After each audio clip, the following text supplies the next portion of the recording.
পৃথিবীর সর্বশ্রেষ্ঠ নিয়ামত নবীর ফর যদি কেউ তাহে আওলাদে রসুলের ফর যদি কেউ তাহে আল্লাহর ওলি হও। এত বড় নিয়ামত আর কিছু নাই। আমরা বাংলার জমিনে, ভারতবর্ষের জমিনে ইসলামের কথা চিন্তা করতেই যদি আপনি ব্যতিগ্রস্ত হয়ে পড়েন, বারবার চলে আসবে আল্লাহর ওলিদের শান। ঠিক না বা ঠিক? কখনো চিন্তা করে দেখেছেন?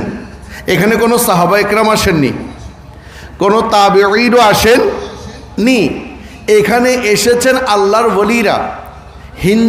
হিন্দুস্তানের মধ্যে হিন্দুল ওলি আতাই রসুল বন্দে নওয়াজ গরিবে নওয়াজ খাজাগান খাজা মুঈনুদ্দিন চিশতি সঞ্জেরি রাদিয়াল্লাহু তাআলা আনহু, বাংলার জমিনে শাহজালাল ইয়াবিনী রাদিয়াল্লাহু তাআলা আনহু, নাসিরউদ্দিন সিপাহ সালাহ রাদিয়াল্লাহু তাআলা আনহু থেকে শুরু করে আমানত শাহ বদর শাহ যারা রয়েছেন, তাদের মাধ্যমে আপনি ইসলাম পেয়েছেন। তারাই সেদিন যা বলেছিল তাকে আপনারা বুকে ধারণ করেছেন। এখন এসে নতুন নতুন কথা বলছেন। তখন কিন্তু নতুন কথা বলার সুযোগ ছিল না, কারণ আপনার ইসলাম সম্পর্কে কোনো জ্ঞানই ছিল না। ইসলাম সম্পর্কে আপনাকে আমাকে জানিয়েছেন যিনি, তিনি হচ্ছেন খাজা গরিবে নওয়াজ।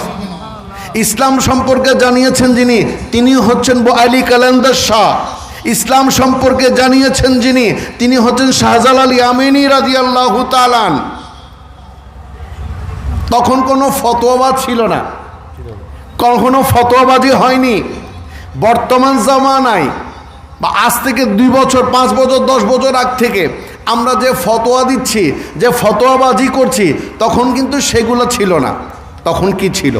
তখন সচ্চা ইসলাম ছিল। তখন কি ছিল? সচ্চা ইসলাম ছিল। বিদায় আপনি দেখুন বাংলার জমিনে অসংখ্য আল্লাহর ওলি জন্ম লাভ করেছে। সচ্চা ইসলাম ছিল। এটা ওই ইসলাম যে ইসলাম জিন্দা হতা হ্যায় হর কারবালা কি বাত। ইসলাম জিন্দা রয়েছে তাবুকের মধ্যে, ইসলাম জিন্দা রয়েছে তাবুর মধ্যে, যে তাবুর মধ্যে ছিল মাত্র 73 জন আওলাদে রাসূল। ওই ইসলাম তাবু থেকে তাবু হয়ে আজ হানকা ভিত্তিক হয়েছে। ওই হানকা থেকে এখনো পর্যন্ত সত্যের পতাকা, সত্যের জয়, সত্যের তেলাওয়াতে কোরআন, সত্যের ফতোয়া, সত্যের মাসাইলা এখনো পর্যন্ত জারি রয়েছে। বলে করে বলুন সুবহানাল্লাহ। কোন মাদ্রাসায় নয়, কোনো মসজিদে নয়, কোনো মন্দিরে নয়, কোনো গির্জায় নয়, এই ধরনের মাহফিলে নয়, খানকা ভিত্তিক মাহফিলের মাধ্যমে আল্লাহ তাবারক তাআলা আলাইহির প্রকৃত সত্যগুলো উদ্ঘাটন করা হচ্ছে, উদ্ভাবন হচ্ছে। আমার মতে একজন সালাউদ্দিন আইয়ুবীর খুবই প্রয়োজন। বাংলার জমিন এখন মুসলমান মাওলানা নামধারী ইহুদিরা চক্র আমাদের ইসলামকে ধ্বংস করার জন্য উঠে পড়ে লেগেছে।